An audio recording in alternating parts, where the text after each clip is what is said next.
امام احمد اپنے رضی اللہ تعالیٰ اپنے حجرے میں اور دعا کر رہے ہیں اللہ اکبر کہ اللہم اغفر لابی حیثم، یا اللہ ابو حیثم کو بخش دے۔ بیٹے کو بڑی دقت آئی، کہنے کہ ابو حیثم کون ہے جو ہم نے تو نام بھی نہیں سنا آپ سے، اور آپ خود اپنی مرضی سے چھپ چھپ کے اس کے لیے دعا کر رہے ہیں اللہ سے، انتہائی مناجات۔ سبحان اللہ۔ فرمائے بغداد کا چور ہے، بغداد کا چور ہے اللہ کہا یہ بغداد کا ڈاکو اور چور ہے، تو فرمایا چور کے لیے دعا۔ کہنے کا مسئلہ یہ ہے کہ جب مجھے فتنہ خلق قرآن کے مقابلے میں معتزلہ کا جب غلبہ ہوا اور مامون اور ان کے لوگوں نے جب مجھے گرفتار کیا اور لے گئے، اور جب مجھے مارا پیٹا تو اتنا مارا، یعنی آپ کو کئی 100 کوڑے 1000 تک آپ کو کوڑے مارے گئے، اللہ اکبر۔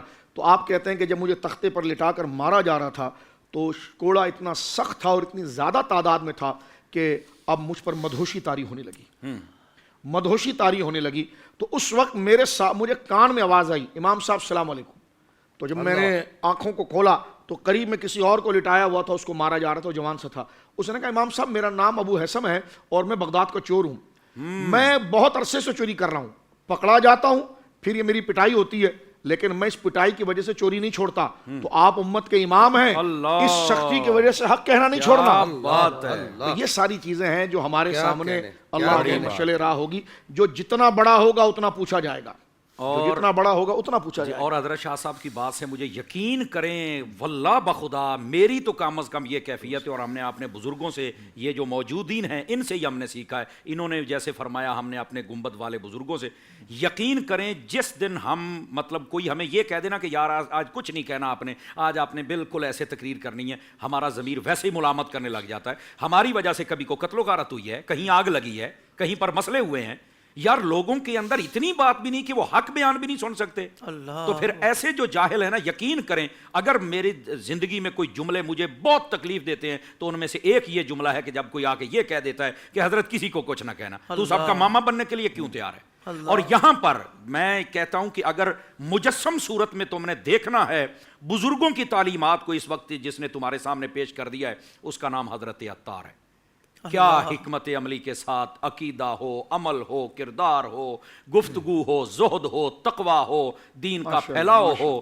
یقین فرمائیں حضرت شاہ صاحب، آپ کی گفتگو سے مجھے یقین کریں آج اس عید کے دن کے موقع میں بس گفتگو چھڑ گئی تو مجھے اپنے مرشد یاد آ گئے۔ بہت بڑی دھارا سے پورا انہوں نے بند باندھ دیا، ورنہ یہ سارے لوگ بہہ کر اس طرف نکل جاتے۔ اللہ ان کو اس کی بہترین جزا ساری ملت کی طرف سے عطا۔ ویسے یہاں حضرت آپ کی بات اور شاہ صاحب کی بات پر جملہ میں بھی کہوں گا جی کہ وہ حیات ہیں، اللہ تعالیٰ ان کو عافیت و لمبی زندگی عطا فرمائے۔ شاہ صاحب نے بھی فارمولہ بالکل صحیح عطا فرمایا ہے، مگر آج عطار کی بات ہم کیوں کر رہے ہیں؟ اس لیے کر رہے ہیں کہ انہوں نے اپنے پیچھے نہیں چلایا، اعلیٰ حضرت کے پیچھے چلایا۔ آج ان کی بات اس لیے کر رہے ہیں ہم، مطلب دیکھیں نا، عقیدت اپنی نہیں پیدا کی، اپنی عقیدت بڑھانے کے لیے سودا ہی نہیں کیا، وہ سودا ہی نہیں بیچ رہے تھے۔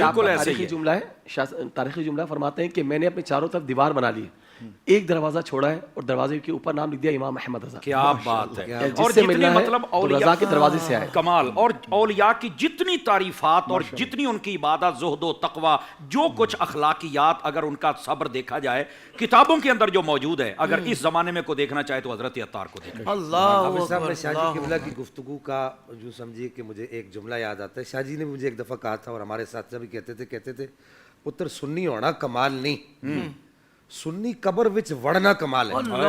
بہت اچھے، بہت اچھے۔ یہ ساری اگر شاہ صاحب کی گفتگو کا خلاصہ نکالے تو یہ قرآن کریم نے بھی ذکر کیا نا، اللہ رب العالمین ارشاد فرماتا ہے کہ رحمان کون ہے؟ فرمایا رحمان کون ہے؟ فرمایا پوچھ ان سے جو رحمان کو جانتے ہیں۔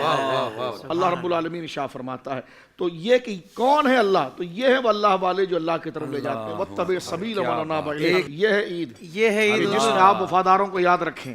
میں یقین مانے یہ کہنے لگا تھا کیونکہ ہم جب چھوٹے تھے نا تو ہمارے استاد مولانا عرفان ضیائی صاحب دامت برکاتہم العالیہ وہ ہمیں بزرگان دین کے مزارات پر لے کر جاتے تھے کہ فلاں سے ملاقات آج کرتے ہیں، فلاں کی بارگاہ میں حاضری دیتے ہیں۔ یہ حاضریاں کروا رہے علماء یہیں بیٹھے بیٹھے، اور یہ دیکھیں نا ان اللہ کا شکر ادا کر رہے ہیں کہ مولا تو نے یہ ہمیں نعمت عطا فرمائی، ایسی ہستیاں عطا فرمائی کہ جن کی وجہ سے ہمارے اور ہمارے نسلوں کے ایمان بچے ہوئے ہیں اور نظریہ پورا۔ دیکھیں آج شکر کا دن ہے اور یہ کمال شکر کا انداز ہے۔ سوشل میڈیا پر اسلام کی صحیح تعلیمات جاننے کے لیے ابھی حافظ سائر قادری کا نیا YouTube channel Islamic digital studio subscribe کر لیں، اور ہاں نوٹیفیکیشن بیل آئیکن کو بھی پریس کر لیں تاکہ ہماری نئی ویڈیوز آپ تک بر وقت پہنچ سکے۔